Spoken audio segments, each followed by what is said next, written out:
Divorce lawyers of Reddit. What is the most insane, evil, funny, dumb way a spouse has tried to screw the other?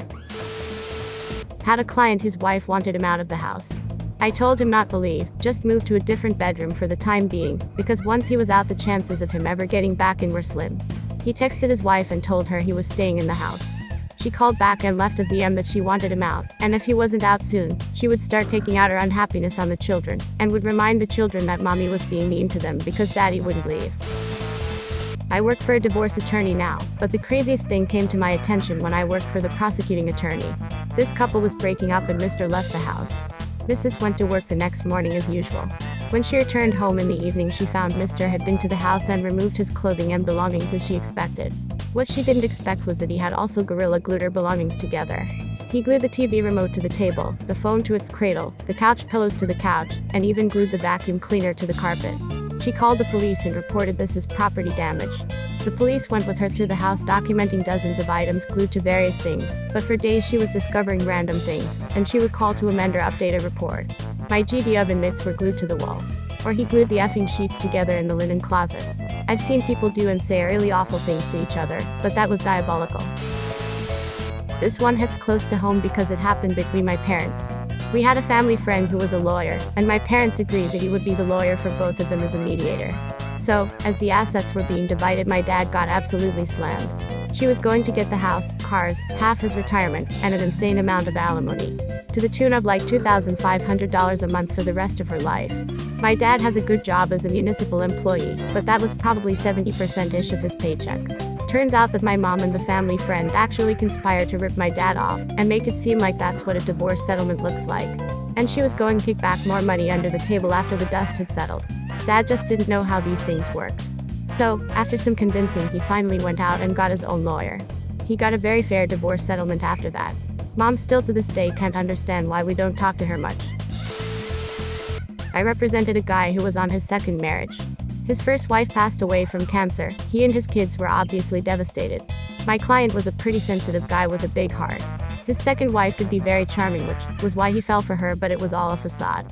Anyway, to make a long story about a lengthy divorce short, my client met a very kind and affectionate woman during his case. They really hit it off and were basically engaged, even though his divorce was far from over. The fiancé started having health problems and was diagnosed with a form of terminal cancer. Somehow the second wife found out about this, and tried to use the cancer diagnosis against my client in court. She developed this crazy theory that my client had killed his first wife by giving her cancer, and that he was doing the same thing to his fiancée. The second wife's attorney, who was quite good, refused to be a party to it. The attorney never addressed the argument in court, and didn't even ask the second wife any questions about it during testimony. Rather, the attorney informed the judge that the second wife wished to address the court directly about an issue. The judge allowed her to do so, in a highly irregular move. The second wife told her crazy conspiracy theory to the judge, adding that she was certain my client had tried to give her cancer at some point as well. I wish I had an artist's rendering of the scene, capturing the second wife's crazy eyes, her attorney's look of shame embarrassment, the judge's look of confusion ennui, and my look of awe-inspired disgust. Friend was going through divorce from insane husband. He had been texting her pics of the gun he bought and threatening her. Police were called. Nothing they could do because it was only a picture. He was staying with a secret girlfriend at this point. She allowed him to go get his stuff from the house. She was scared to go back in the house alone. I went with her. First red flag was he had changed the locks. So we waited for locksmith to open the house and change the locks again. Well, when the door opens, we noticed all of the furniture was gone. So we carefully went upstairs in search of her cats. The entire second floor was empty. No cats. No furniture. Even her clothes were gone. Come to find out, he hired a moving company to pack and take everything, even the food in the fridge. Finally found the cats. He had taken them to another vet in town, and put them up for boarding under his sister's name, thinking she would not be able to find them. He was finally forced to disclose what happened to her possessions.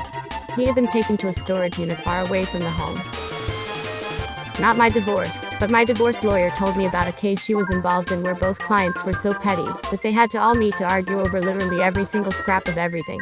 The final object that neither would settle on was a ceramic rabbit statue, a really generic one from Home Depot or whatever.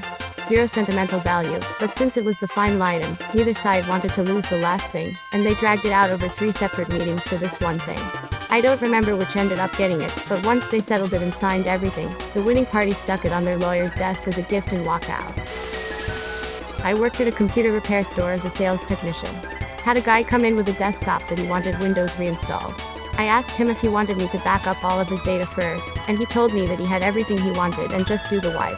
I put it in the queue and he paid and left. I started it about an hour later since an XP install was only about 45 minutes off the network. I didn't bother doing anything else except deleting the original partition and making a new one and installing Windows. About an hour after that, his wife came running and asking if we had a computer with Smith as the last name. I told her I did, and she showed me her ID and said that her husband brought it in to try and destroy all the proof of him cheating and stealing money from their business. When she asked if I had wiped everything yet, I told her I just did a Windows install and didn't actually really wipe anything. I called her husband and told him the situation. I told him his wife was here to get the computer. He asked me if I reinstalled Windows like we spoke about, and I told him I had. He told me I don't give a shit, give her the computer. There isn't anything left on it anyway. I said alright and hung up. I told her that he said I could give it to her, and then explained to her how reinstalling Windows doesn't magically delete everything, and explained to her how I could recover all of her files in a couple of hours.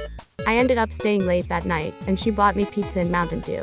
I ended up recovering every file he tried to have me destroy and made multiple copies for her. She ended up calling him from the store and reading off some of the messages he had tried to delete from his emails. I was worried that he might try to come back in and confront me, but nothing else ever came of it. Not my case, but during my first year of law school, lawyers from different practices came to give us a peek behind the curtain of different areas. The divorce lawyer told the story of a rather well-to-do couple that spent months and months and many tens of thousands of dollars fighting over absolutely everything, all the way down to a single ceramic ashtray. He couldn't remember the significance, but somehow it had come through the husband's family. Even after everything else had been decided, they spent many more months and nearly $100,000 fighting over just this ashtray. Then, after a court hearing, the wife finally won the ashtray. She promptly strode out to the white courthouse steps and smashed the ceramic ashtray. Left the pieces all over for the husband to see on his way out. Decided that day I would not be a divorce lawyer. Have a friend who went through a nasty divorce, and his ex was vengeful as hell, despite him having done nothing wrong like cheating, lying, etc. Basically, he got laid off from good job, and the loss of status embarrassed her, especially as he took to being stay-at-home dad and their kids adored him. Never mind, she had MBA and six-figure job herself. She would buy expensive shit on credit cards to show high expenses, then return it for cash or store credit, so that the refund didn't go back on card, so that she could try to get more support. To just get a job, he took one at Home Depot. He'd been an engineer at a tech company. Later on, he landed in a consulting position that was part-time, but paid about what he made at HD working full-time. She petitioned the courts to try and force him to have a full-time job, basically wanting to force him to spend 30 more hours to earn same. Part of his custody granted him dinner one night week with the kids, 5 to 7 p.m. He asked for it to be school pickup to 7 p.m. instead, and she refused it, even though from 3 to 5 they were at home with a nanny, who had to be paid for that time while mom was at work. Former divorce lawyer. Not so much insane, but unfortunately common, accusing former spouse of molesting the children and domestic violence to retain full custody, and get a restraining order to force spouse out of the marital home. This sets the new status quo for custody, which judges are reluctant to disrupt considerably down the road. Takes months if not years for accused spouse to prove his innocence, and CPS will often find evidence where none exists, if accusing party is a good enough manipulator actor. Pretty horrendous long-term outcome for all parties. Kids are brainwashed against a estranged parent when young. Later they often grow to resent the accusing parent for poisoning their relationship with a estranged parent. Kids often grow up with multitude of mental health issues. Probably one of the worst things a person can do to their children, all to win against their former spouse. Not a lawyer, just grew up with a shitty family situation. My mom was an evil mastermind with this divorce, let me tell you. So my parents had been separated, but living in the same house for a while, and it was around the time of year the family would normally go for a camping trip, Canada Day I believe. She convinced my dad that we would break the trip up, and he would get a week. Then when he returned she would get a week with us, the 3 kids. Secretly during my dad's week she got her friends to help clear the entire house out, and I literally mean clear it out. There was nothing left, not a single clothes hanger, no couches, TVs, quite literally nothing. She chose this vacation setup really well too. Camping meant we didn't need money or have access to cell service, which she took advantage of as well and emptied the bank accounts, and hid all the money away. She didn't stop there though. She also maxed out lines of credit and all credit cards. Normally this would take a while, but she was smart as hell in this approach. Earlier when planning this divorce she had convinced my dad to quit his job, quite high paying I should add, to start a company. This company was still new and needed a ton of expenses paid, so the banks didn't think twice about this ridiculous amount of money being transferred, as it wasn't out of the norm anyways from their new setup with the company. Then, when it came time for my dad's trip to end, she told him he needed to call her when he got back in cell range. Upon calling, she told him that she was on the way out in the same direction anyways, so we could just meet halfway to spare us kids a bit of driving time on our way to the next trip. Which was odd considering after a week of camping we all wanted to shower and clean up, but she was very adamant. We met up and swapped vehicles, then my dad was on the way home alone, while we were off to hide away at a location different than where she had told my dad. When he got home he thought we had been robbed, it didn't sink in. He called the cops, and started phoning family because of how empty the house was. He broke down, and didn't know what to do. That's when my mom's dad came over and told him the truth. He said she left him and took everything. She hit us and I believe tried to steal us, but that part is a bit fuzzy for me. Eventually it somewhat caught up with my mom. The judge was shocked at what she did. She even went as far as trying to convince us kids that my dad was abusive, and had us interrogated by a cop wanting us to lie about him. The whole situation was crazy. She ended up blowing all the money on fancy trips and shopping sprees with her friends, and when the judge ordered her to pay it back she fled the country. Now she lives in Australia and doesn't have to pay anything.